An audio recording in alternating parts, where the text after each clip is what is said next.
2009 թվականի համեմատ 2010-ին 2,5 անգամ ավելի են Ռուսաստանի պետական ծրագրով Հայաստանից Ռուսաստան աշխատանքի մեկնողները, օրական շուրջ 100 մարդ ծանոթանում է պայմաններին, ռուսական միգրացիոն ծառայությունն օրական ստանում է միջինը 10 դիմում, մերժվում է դիմողների միայն 40%-ը։ 2008 թվականից ի վեր արդեն տրվել է շուրջ 630 վկայագիր, որի հետևանքով 2000 մարդ Հայաստանից արդեն տեղափոխվել է Ռուսաստանի հեռավոր մարզեր աշխատանքի։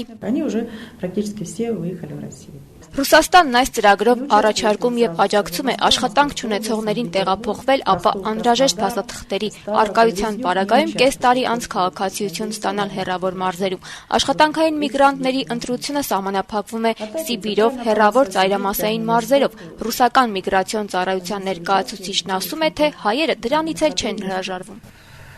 Есть и желание армянских граждан выехать туда тоже есть.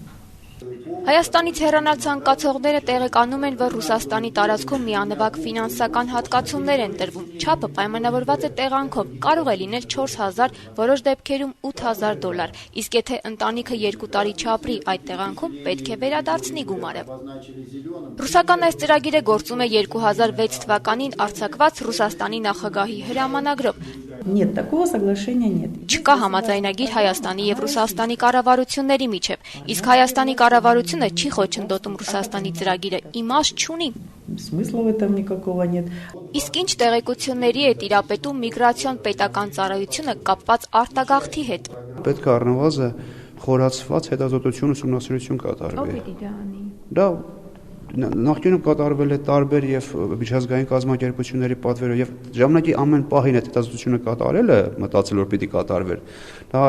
կարծում ենք հան իրատեսական չի։ Մեր երկրում շատ հաճախ այդպես ինչի մասն էլ խոսենք, ասում են լուրջ հետազոտություն չկա։ Ինչու չկա լուրջ հետազոտություն։ Ինչով են զբաղված այսքան ահռելի հիմնարկ պետական հիմնարկները։ Տպավորությունն է, որ այդ հետազոտությունը շահագրգիռ են միջազգային կառույցները։ Ընդհանրապես երկրի կյանքը ծրագրավորելու համար անընդհատ են հետազոտություններ, պետք է անընդհատ են հետազոտությունները արվում սովորաբար։ Մեզ հանդիպած քաղաքացիները չթաքցրին երկրից արտագաղթելու պատճառները։ Հայաստանից դուրս գալու ցանկություններ ունենք։ Ինչն է պատճառը, որ դուք Հայաստանից գնալ։ Ավելի լավ հնարավորություններ ունեն, ավելի շատ են գնահատում մարդու հնարավորությունները, քան այստեղ օրինակ։ Իսկ ձեր շրջապատում շատ կան այդպիսի մարդիկ, որոնք մտածում են։ Սավալին է դա որ շատ են։ Հիմնականում երիտասարդներ։ Համ աշխատանքի տեղում, համ գործի տեղը, համ ուղղակի շփման ընթացքում սավալիա, բայց տենց է։ Շատ։ Ես ինքս օտարլեզու մասնագետ եմ, ովքեր սովորում են ինձ մոտ գնում են ցավոք սրտի։ 10 տարին դեմ աշխատում։ Հիմա վերադարձել եք Հայաստան։ Շենորից գնալու եմ։ Այստեղ մնամ ինչ անեմ։ Մոսկվայում եմ։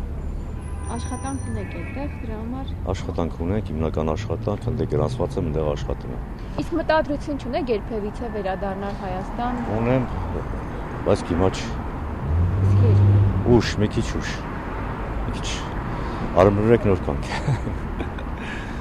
Իսկ ինչ փոփոխություն եք տեսնում այ Հայաստանում, ձեր Ես հարազատները։ դե փոփոխություն չեմ տեսնում, ոչ մի փոփոխություն չեմ տեսնում այստեղ։ Այստեղ նաբարոտ։ Հարազատ երկրի խնդիր չունեք։ Ունենք, շատ ենք ուզում, ընդ մարդիկ ուրիշ ձև են, այստեղ ուրիշ ձև են։ Ունենք, բայց դե ինչ արած, ստիպված ենք։ Երևի եվրոպական ինչ-որ մի քաղաք։ Ինչու եք գնում Հայաստանից։ Հոգեպես